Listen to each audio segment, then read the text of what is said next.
Bueno, entonces nosotros habíamos visto cómo lo que era el Imperio Bizantino había estado en una guerra permanente contra el Imperio Sasánida. eh, durante 4 siglos estuvieron peleándose más o menos desde el cuarto hasta el séptimo después de Cristo. Fueron luchas permanentes las que se dieron entre estos dos grandes imperios. El uno era el imperio cristiano de Oriente y el otro era el imperio persa.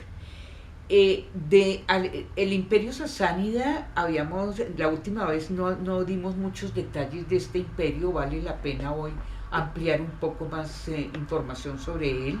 Este imperio sasánida era enorme, habíamos visto cómo el rey Sapor era el que lo había creado, y cómo este imperio, que ya hacia la época en que estamos analizando, digamos, lo que está sucediendo hacia el siglo séptimo, sexto y séptimo después de Cristo, gobierna un rey que es Corroes, que es un hombre muy culto y muy tolerante. Este imperio era enorme, incluía Irán, Irak, incluía el Asia Central, incluía el Cáucaso, una parte de Pakistán, Siria.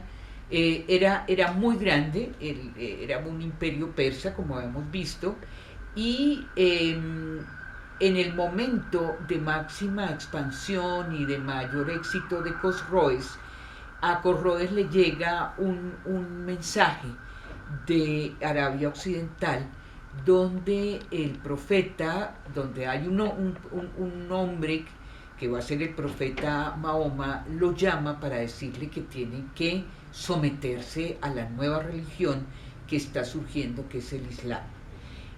Al interior del imperio sasánida convivían varias religiones. Esto es importante porque realmente Corroes era un hombre muy tolerante, o sea que nosotros estaba el zoroastrismo, que era una religión muy antigua, más o menos del siglo séptimo antes de Cristo, que era la religión de la dualidad de lo que es la oscuridad y la luz. En torno a estos dos principios se creó esta religión, donde Zaratustra era el gran profeta del zoroastrismo.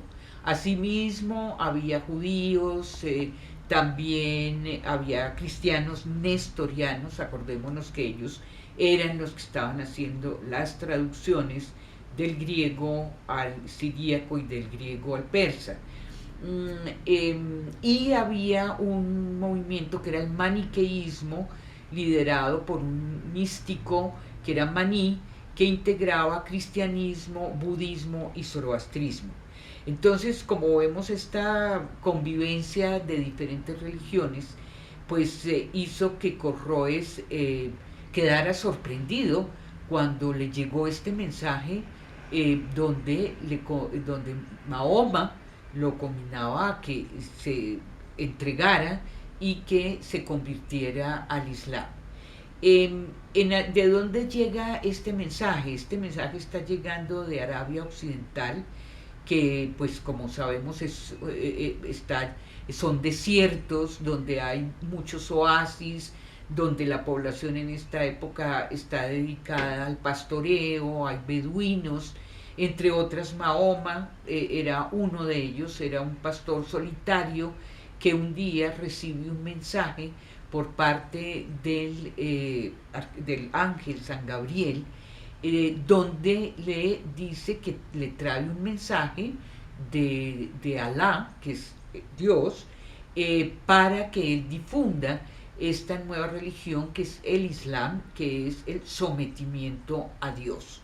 Entonces, Mahoma empieza a difundir esta religión. Básicamente esta nueva religión es una religión que tiene como un gran contenido social. Son 5 principios los que la van a caracterizar. El primero es la shahada, que es el aceptar, el reconocer que Alá es el gran Dios y que su profeta es Mahoma, ¿sí? Y digamos, ese era el principio inicial. El otro principio era el salat, que eran las 5 reverencias, las oraciones que todo creyente debía hacer con dirección a la Meca. Eran 5 oraciones que se hacían durante el día. La sacada era digamos, la sensibilidad con respecto a los pobres, ¿no? La solidaridad con la pobreza. En este sentido, había otro de los principios, era el ayuno, que era el Ramadán, que se hacía con el mes lunar, donde se hacía un ayuno durante el día y a la puesta del sol pues ya los creyentes podían celebrar y comer unidos todos. Y por último estaba el Hajj, que era la peregrinación a la Meca. Todo creyente, aunque fuera una sola vez en su vida, debía hacer esta peregrinación a la Meca.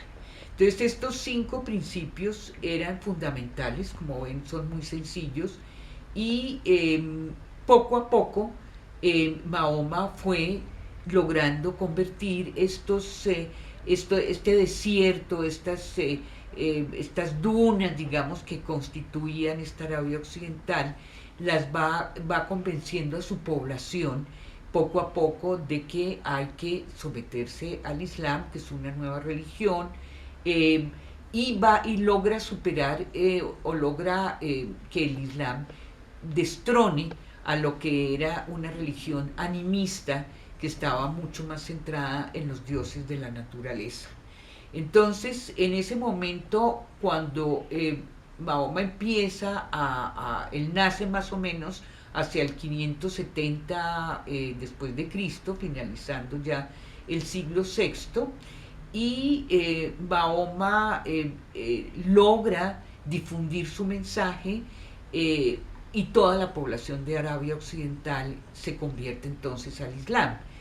Y estos eran clanes tribales, que esto es muy importante para entender lo que va a pasar después. Estos clanes tribales entonces se convierten al Islam y empiezan a expandirse. Mahoma muere posteriormente, ya entrado el siglo VII después de Cristo, y lo van a suceder los califas, que eran los príncipes de los creyentes.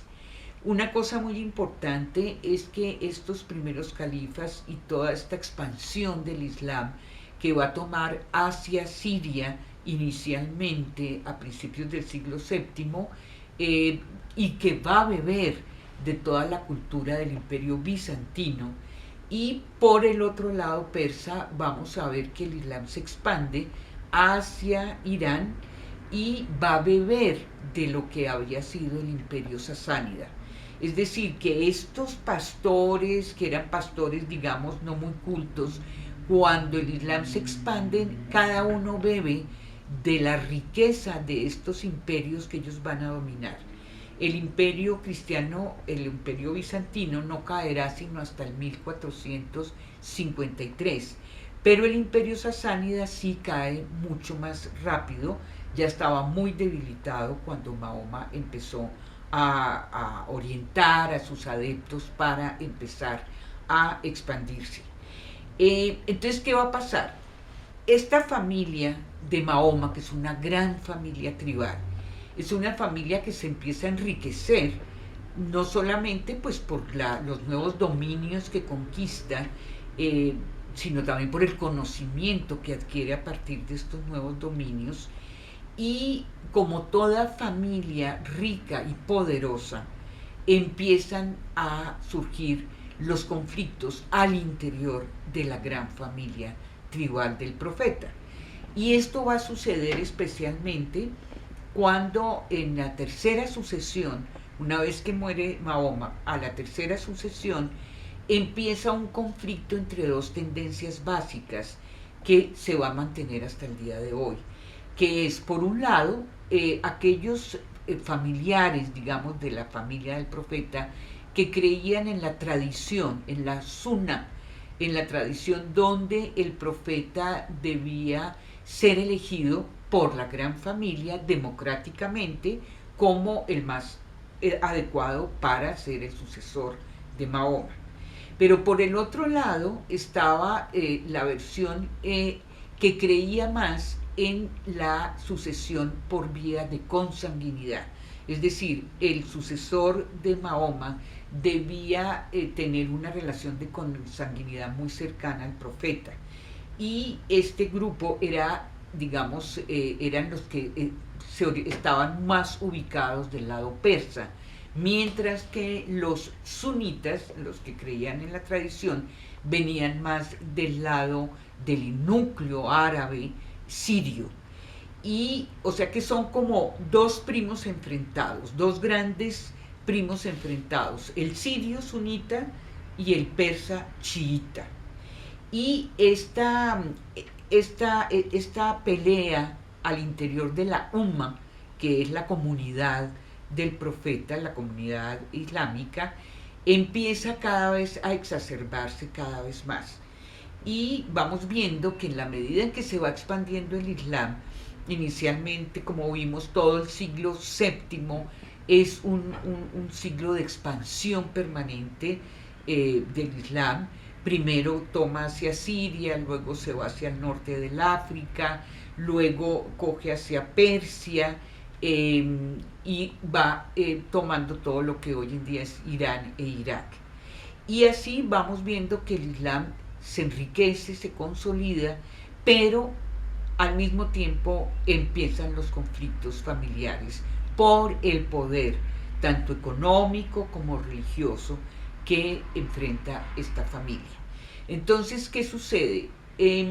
Más o menos hacia en el siglo VIII, es importante mencionarlo, en el siglo VIII después de Cristo, el Islam se va a expandir hacia el oeste de Pakistán, hacia el Sindh, y va a expandirse también hacia España, ¿sí? Siglo VIII después de Cristo. En esta expansión vamos a ver que va a mediar la lucha al interior de la familia.